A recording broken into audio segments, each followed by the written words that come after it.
pangarap, pinalabas po kami ng aeroplano. Kasi daw po meron pong sira yung airplane ng sakyan namin. Meron siyang, so basically, lipat kami ng plane.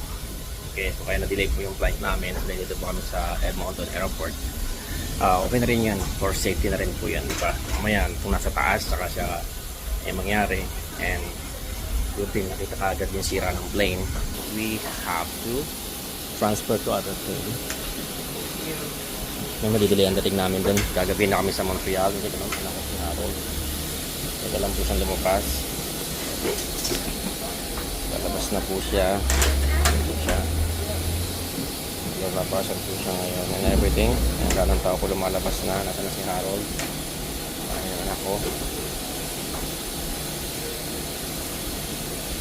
Kaya pala naghintay kami ng matagal. Nakaupo ako. Ang tagal po mag-take off. Pala meron siyang nakitang fault sa plane. Like I said, nangyayari ang lahat because happen for a reason, and God keep us safe, right? Mamaya may mangyari sa taas po, nasa taas kami, right? So baka ba magka-problema, mag-crash pa yung plane, right?